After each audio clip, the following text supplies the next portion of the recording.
So now it's December, and I've been taking part in my mentorship with Delegate McClellan for about 3.5 months. It's been incredible getting to experience the specifically legislative side of my mentorship right now, seeing as bills were just due, or the proposals for bills were just due on Monday. So, because of that, a lot of the work that I've been doing in my mentorship has revolved around meeting with constituents, hearing their policy ideas, introducing them to Delegate McClellan, getting her consent to move forward, and then drafting them within the Virginia legislative system to be proposed. And this has been really great for me. Of course, this is my second year interning at Delegate McClellan's office, so I got to see a bit of this process last year, but I think because of my experience, I've had a little bit of confidence to move forward with how much I input into the process.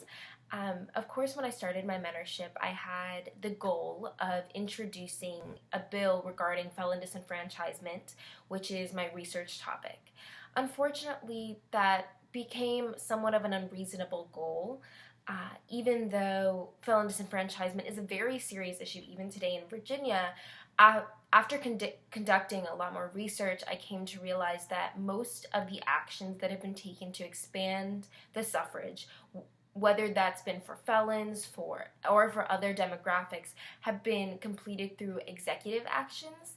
It's very difficult to propose something through the legislative system and to actually get it passed, especially in a kind of conservative state like Virginia, when the executive holds so much power and when it's such a complicated process.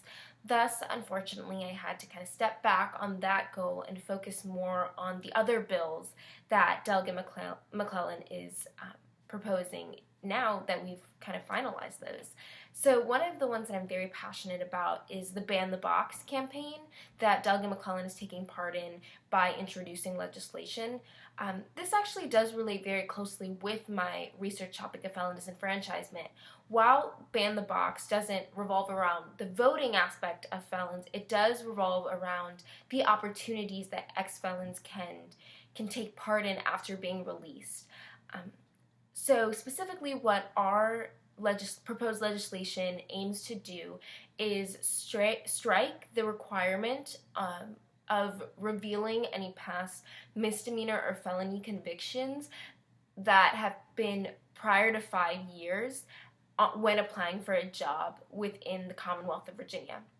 We see a lot of discrimination that takes place for ex-felons after being released because of their record, and while they're already disenfranchised from society and face so many other consequences, our aim with the Ban the Box legislation is to ban the box that you have to check saying you have a felony or misdemeanor so that we can increase the opportunities for ex-felons to become a part of society once again. Another piece of legislation that I'm very passionate about and excited about is a unique one. And it's one that before talking to a constituent about this issue, I never realized it was still an issue in today's world. This issue is that of consent of marriage. And the constituent that came to us with this policy proposal was very passionate about increasing the age to consent to marriage, because she believed that too many young kids were getting married and making a mistake within that process because they were not old enough to make wise decisions. So it's a piece of legislation that we've decided to spearhead for the 2016 General Assembly session, and I'm very excited to go to the committee sessions and see the reaction and see kind of the feedback amongst the delegates and amongst the public regarding this bill, because it's a very interesting one that I don't think many people would think about including. So that's the first half of what a lot of my mentorship has been focusing on lately: the bill proposals, the legislation, and preparing for the 2016 General Assembly session. The other half that I've continued to focus on is our inmate correspondence. As I believe I mentioned in a previous journal or in a daily activity summary, a lot of the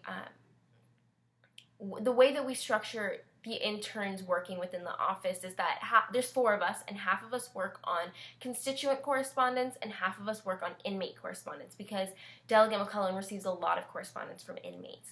Right now, up until the end of the year, I'll be working on the inmate correspondence, and then after that I'll be switching over to constituent correspondence.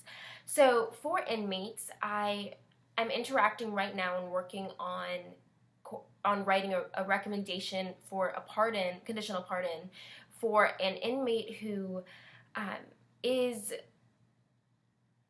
going through a very long process because he committed his original crime of solicitation for murder in 1989 and was imprisoned at that time, served a 5-year sentence for basically trying to get someone to kill his wife. Of course, the deal never went through. He wasn't ever able to actually murder his wife, but he did solicit for that to occur, and that's the charge that he received. This was in Maryland, though. And then after being released in 1994, he moved here to Virginia, where he committed the same crime again, except solicited the murder of one of his friends, and is now currently serving a prison sentence for that. However, the interesting discrepancy is that in Maryland, solicitation for murder, or for the specific charge that he received, was a misdemeanor. But here in Virginia, it's a felony conviction. So while he's serving a felony sentence right now for his current actions, or his most recent actions, he still has the record of the 1989 incident because that's considered a felony within Virginia as well. Basically, while asking for us to recommend him for a conditional pardon, he has also asked that we strike the 1989 charge from his record because it was considered, a misdemeanor in Maryland. And it's a very interesting case because it's so multifaceted. Not only are we focusing on whether or not we can write a recommendation for conditional pardon for this individual, but also we're having to grapple with the very constitutional aspects of the criminal justice system. And as a student in We the People, it's so fascinating to me because I love realizing the discrepancy that exists between laws just within the United States, especially learning about the 14th Amendment and the equality under government and just all of those different concepts in We the People. It's great to get to see a real life application within my mentorship. Speaking of We the People, there's another inmate case that also has kind of called upon my We the People knowledge. Another inmate recently wrote to us who is complaining about the medical treatment or lack thereof that he's received within his correctional center. He has diabetes and has suffered many symptoms, the most prominent being pain in his foot. And he is requesting, or he went to the medical center within his correctional center to request a specific type of foot sole or like padding on his shoes so that it wouldn't hurt as bad. But the prison reports that after conducting thorough analysis, they haven't found a true reason to provide this kind of treatment to this individual. They don't think he actually feels that pain in the way he says he does. And it's been very hard for me personally because I talked to Abby, one of my mentors and supervisors, about how we should respond to this case. Unfortunately, there isn't much we can do. On a very individualized level, there isn't much that Delegate McClellan can insert her power to do. However, on a more personal level, I found myself immediately believing the inmate, believing that he wasn't receiving the treatment he deserves, and believing that he was being abused in that respect. However, Abby was saying, no, we're a government institution, we have to trust the other government institutions, and so I trust what the medical center has said. So it's just been very difficult and challenging in the best way to recognize my own opinions and learn how to confront those within a political sense. Of course, in politics, you're supposed to try and remain unbiased in situations like these, but I automatically found myself becoming biased and believing one side over the other. But another interesting aspect is how it related to my We the People work, and that's through the fact that this individual said his lack of medical treatment was a violation of his 8th Amendment right to not have cruel or unusual punishment. He believed that being refused medical treatment in this manner was cruel and unusual punishment. And I actually talked to Mr. Olmschneider about this because I was so intrigued by this very specific argument. And even Mr. Olmschneider said, that's something that I've never heard of before, but I'd love to look up on. And it was just another great way for me to connect my mentorship with We the People and all of the work that I'm doing in school. As far as my research goes for my mentorship, because even though we won't be introducing legislation specifically regarding felon disenfranchisement, I still plan on conducting research within my mentorship and outside of my mentorship on this specific issue. As kind of specifically outlined in my research proposal, I aim to identify the major causes of felon disenfranchisement, the major effects in Virginia, and look at that history of evolution, but also look at all 50 states and how we can more effectively address this issue to enfranchise the most amount of deserving people. So not only have I been working for the legislation for the upcoming session, for our inmate correspondence, and for my research on felon disenfranchisement, but I've also really been enjoying getting to experience the constituent correspondence of the holiday season. We always get these cards from, either from constituents or from other fellow legislators or from like President Obama, so we always put them up on our door, and it's such an incredible kind of experience to see that very basic but heartwarming interaction between the people and their legislators, and it's one of my favorite parts about this year.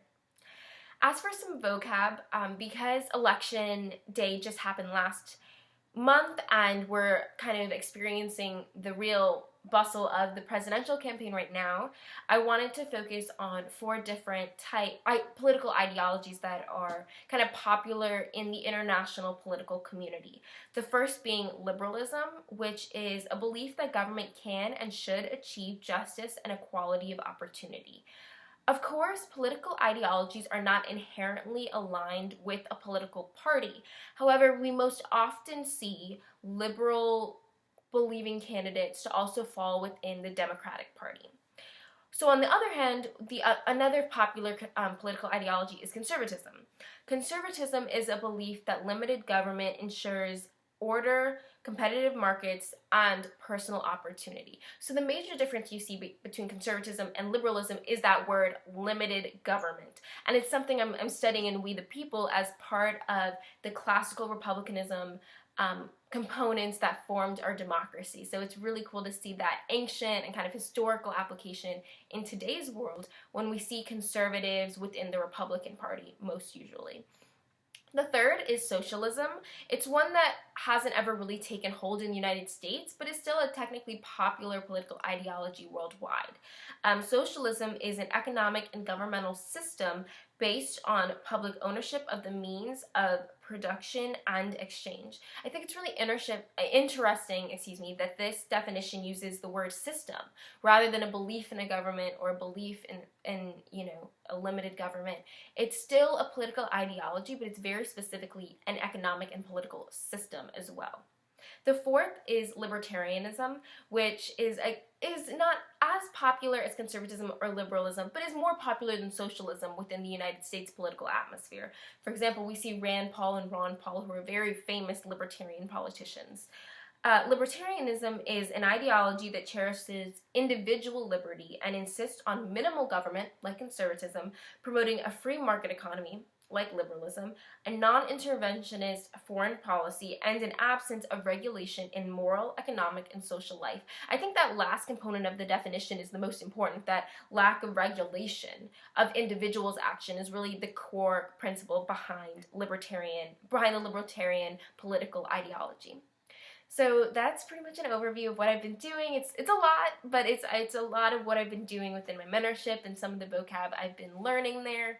And I'm looking forward to starting session next month. I'm so excited.